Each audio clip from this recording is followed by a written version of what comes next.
India गठबंधन अपने मुद्दे पर चुनाव लड़ रहा था और इस देश के संविधान को बचाने के लिए, इस देश को बचाने के लिए चुनाव लड़ा। और निश्चित रूप से भाजपा कहाँ पूर्ण बहुमत में है जी? कहाँ पूर्ण बहुमत में है? गठबंधन की सरकार, वो भी तो गठबंधन की सरकार में है। तो आप कैसे कह सकते हैं कि भाजपा को पूर्ण बहुमत मिला? हमें भी पूर्ण बहुमत नहीं मिला, उन्हें भी नहीं मिला। अब राजनीति में ये सब परिस्थितियां बनती बिगड़ती रहती हैं।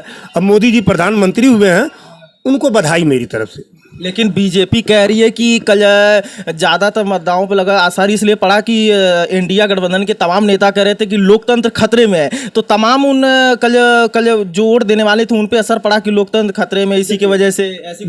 देखिए, इंडिया गठबंधन नहीं, जब 17वीं लोकसभा का आखिरी सत्र में प्रधानमंत्री मोदी जी ने एक बयान दिया था कि अगली बार जब प्रधानमंत्री बनूंगा ऐसा काम करूंगा। लेकिन राष्ट्रीय अध्यक्ष जी ने वहां मंच से, जब चुनाव की रैली थी वहां पर, उन्होंने पहले ही कह दिया कि पूर्व विधायक अवधेश प्रसाद, तो अवधेश प्रसाद जी ने कहा कि नहीं, मैं वर्तमान विधायक हूं। उन्होंने कहा नहीं, अब आप पूर्व होने जा रहे हो।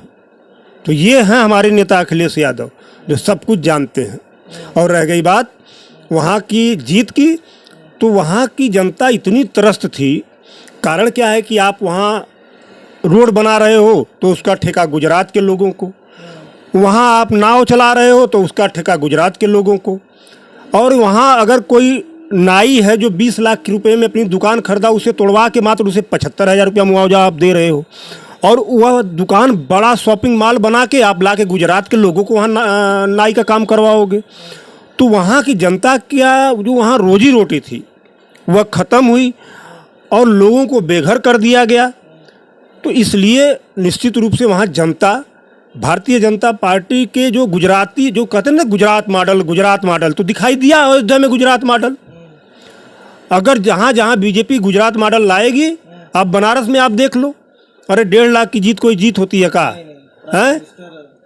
प्राइम मिनिस्टर है, जहाँ 4 लाख 5 लाख की जीत होनी चाहिए। और चुनाव के पहले इस तरह का माहौल था जिससे जनता समझ नहीं पाई।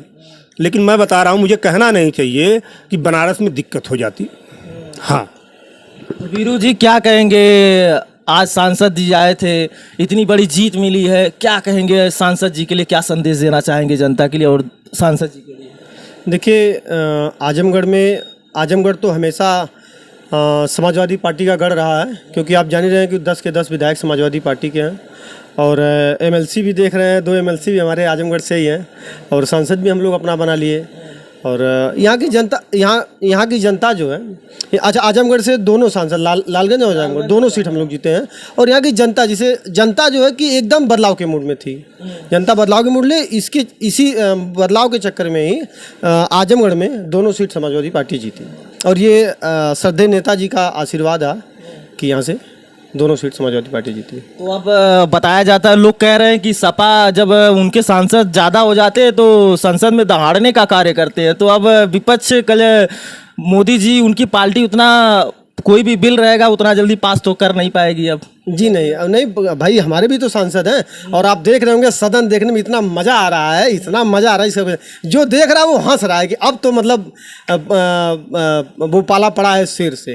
हाँ, सदन में देखिए, राहुल गांधी जी, माननीय राष्ट्रीय अध्यक्ष जी, माननीय हम लोग के लोकप्रिय जनप्रिय सांसद आदरणीय धर्मेंद्र यादव जी कितना अच्छा दहाड़ रहे हैं। तो क्या कहेंगे, कहाँ चूक हो गई कि इंडिया गठबंधन की सरकार न बन पाई? थोड़ा सा कहाँ चूक रह गई है? ये चूक अगर माना जाए तो ये चूक तो सरकारी यंत्र का है। अच्छा। सरकारी यंत्र से हम लोग हारे हैं, नहीं तो जनता में हम लोग, हम लोग समाजवादी पार्टी, इंडिया गठबंधन के समाजवादी पार्टी का कम से कम 60 सीट यूपी से निकालती। 60 सीट।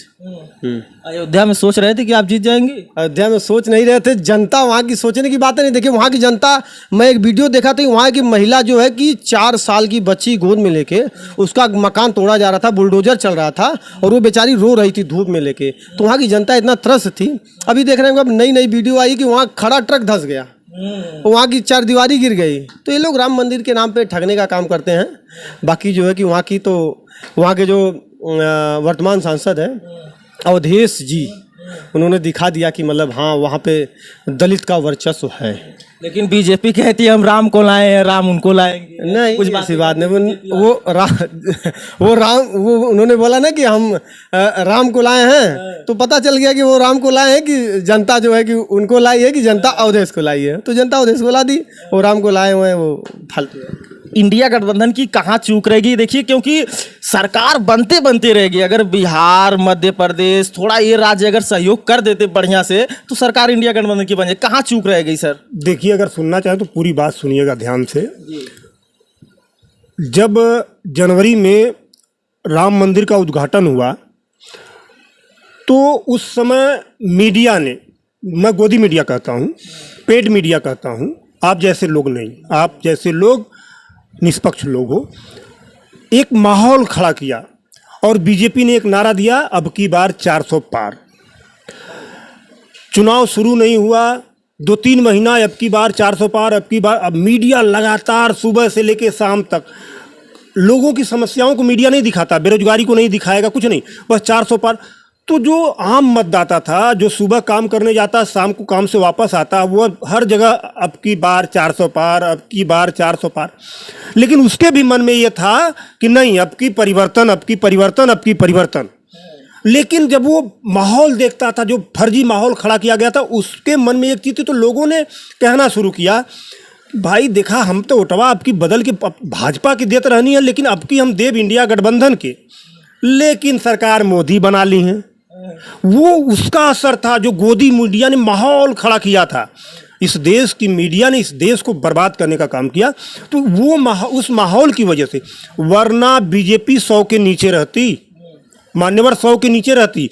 तो हुआ क्या कि जनता उनको वोट नहीं करना चाहती, लेकिन 10% जनता ऐसी होती कि जो जीता तो वही के जीता है। दाई आपके भी मन में होगा, लोगों के मन में होता है। तो वो वोट कन्वर्ट हुआ। वरना कि अरे यार मोदी जी जीता, तुम प्रधानमंत्री हुई हैं, गलत तक कही देना, गलत तक कही देना। आप विश्वास नहीं करोगे, देश के किसी भी धार्मिक स्थल पे इन लोगों की जीत नहीं हुई है। कोई भी जगह आप देख लो, हार गए हैं सब हर जगह। उसका कारण था कि इनकी गलत नीतियाँ। अब मतलब किस मुद्दे पे मैं बात करूं, बात करने लगूंगा शाम हो जाएगी। तो इंडिया गठबंधन की कोई चूक नहीं थी। इंडिया गठबंधन अपने मुद्दे पे चुनाव लड़ रहा था और इस देश के संविधान को बचाने के लिए, इस देश को बचाने के लिए चुनाव लड़ा। और निश्चित रूप से भाजपा कहाँ पूर्ण बहुमत में है जी? कहाँ पूर्ण बहुमत में है? गठबंधन की सरकार, वो भी तो गठबंधन की सरकार में है। तो आप कैसे कह सकते हैं कि भाजपा को पूर्ण बहुमत मिला? हमें भी पूर्ण बहुमत नहीं मिला, उन्हें भी नहीं मिला।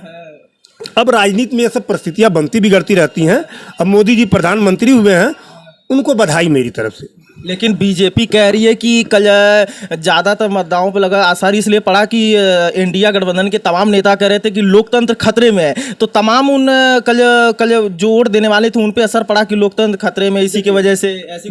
देखिए, इंडिया गठबंधन नहीं, जब 17वीं लोकसभा का आखिरी सत्र में प्रधानमंत्री मोदी जी ने एक बयान दिया था कि अगली बार जब प्रधानमंत्री बनूंगा, ऐसा काम करूंगा